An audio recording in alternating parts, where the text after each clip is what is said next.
Hi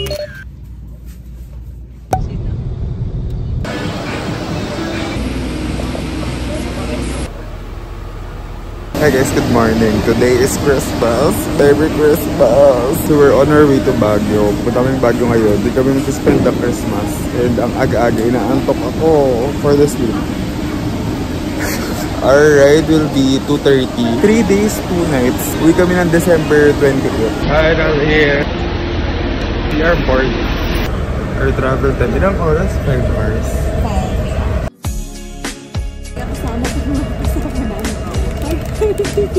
Skincare done. We're here in Baguio. Ang galing.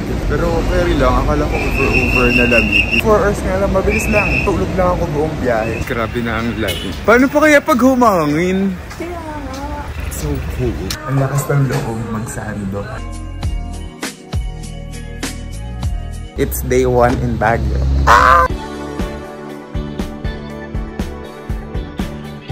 So dito kami nag-spend ng Christmas sa Baguio. Because this is Baguio.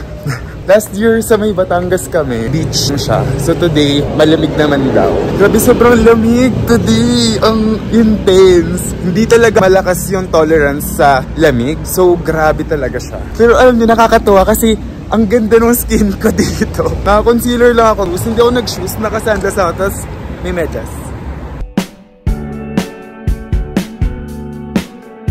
Ako lang mag-isa dahil for the antok na antok ang mga Furzon. Pero grabe ang lamig. Hindi ko kakayanin ang winter. Sobrang ginawin talaga ako. Tignan nyo kung gaano kaputla.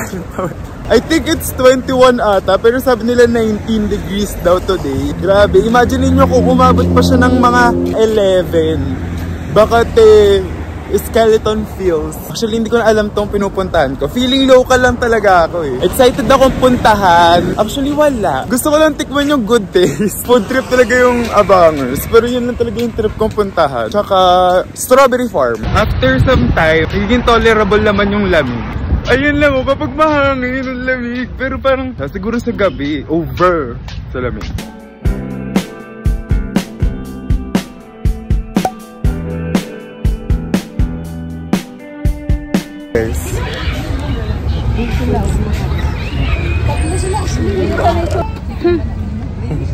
Strawberry po. Strawberry lang yung may original po. Gusto ko yung buong strawberry. So, nililibot lang tayo sa Burnham. Iniwan na namin ng pamilya namin. Dami lang tao. Pero parang hindi naman OA na dami. Yeah. Napakadaming tao. Itigil nyo na to. Umuwi na kayong lahat. So this is the situation. Mga kababayan, ito po ang sitwasyon dito. Kanina meron din GMA News. Dapat i-interviewin kami. Papa-interview ako. So dito po tayo ngayon sa Burnham Park. We're trying the Xiaolongbao fried something.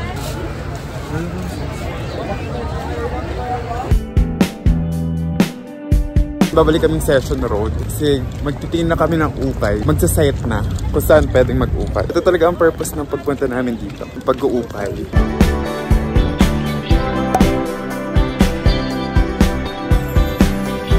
Ito na ang pinaka-most awaited. I love it here. It's a good taste.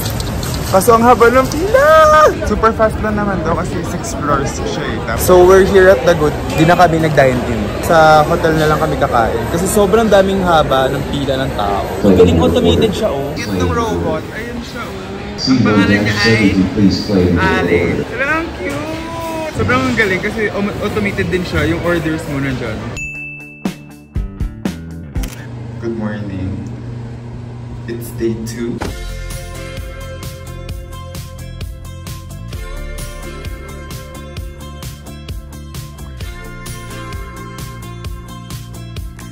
This is the bathroom. Papakita ko na lang sa inyo yung bathroom. May kaming heater here.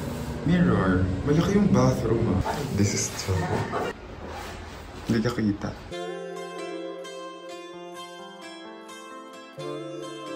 So for today's agenda, punta kami ng La Trinidad kasi magsa-strawberry digging kami. Ay, mag-jeep tayo, diba?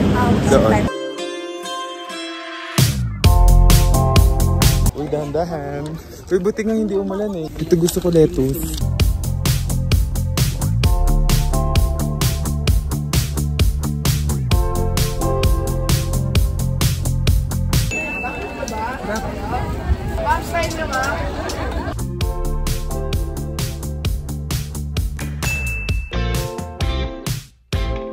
It's very Christmas. We're walking up kasi dun banda yung SM Baguio. Actually, medyo near siya sa may church nila.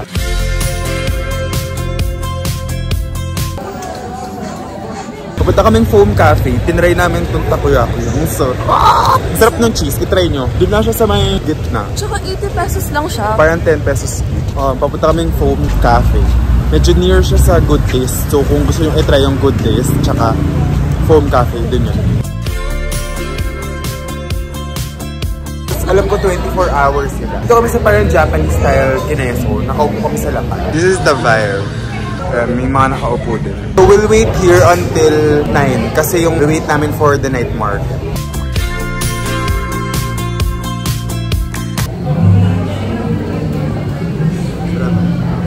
On in foam coffee. Ang lamig. Paano hindi lalamigin? Ito ang damit. Ang lamig talaga. Hindi talaga. Kanina hindi po malamig. Naka-iced coffee pa yun. Tumambay lang kami sa foam cafe kasi hintayin namin yung parents namin. And yung night market ng 9. Nag-open pa lang sila pero may mga audience na.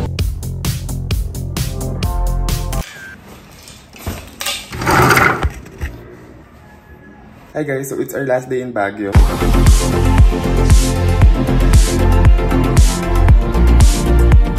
The outfit. Pero mamaya pa yung alis namin, mga 10 PM. So, maglilibot pa kami today. We'll go to Botanical Garden. So, this is the look. Ang ganda ko today! Early check-out lang kami para lilipat kami dun sa naming house.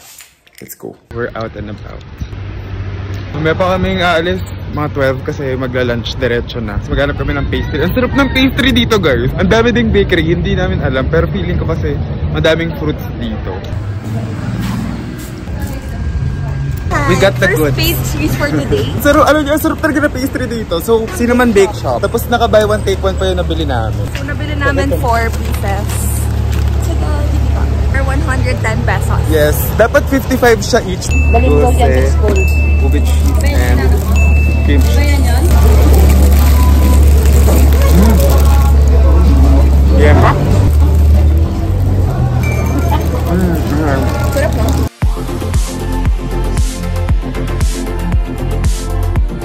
So we're here at the souvenir shop. Ito ba?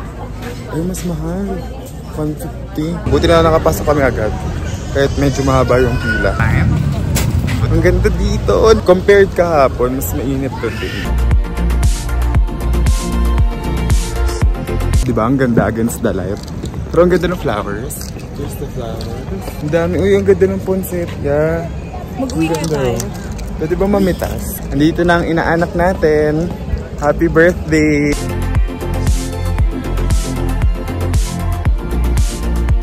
Ganda! Gustong-gusto ko yung flowers dito. Yung tunnel dito, yung nakadaan sa tunnel. Pwedeng mag-picture, pero hindi pwedeng mag-pic. Ganda ng tunnel. Tapos tignan niyo yung flower. Ang ganda ng flower. Hindi ko alam kung anong tawag dyan. Alam niyo yung TikToker na parang... Yung parang ano... Kinalakihan. Parang taga-UP. We're here currently in the Phil Chinese Friendship Park. By the... Tsaka lang makamakansa tayo.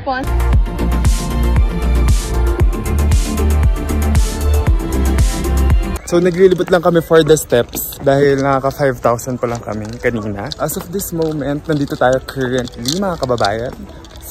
Sa Thailand. Oh. Hindi ko talaga gets yun. Ano hindi yung ako Gen Z humor? Ano? Ay, sorry. Millennial ka pa ba? Ano, Gen Alpha. Hindi, charot, hindi. Baby boomer. Maganda yung ano namin kasi kami yung ano yung nakaka-relate sa Gen Z tapos nakaka-relate dun sa matanda. Yung line namin sobra kasi hindi kami naka-K to 12.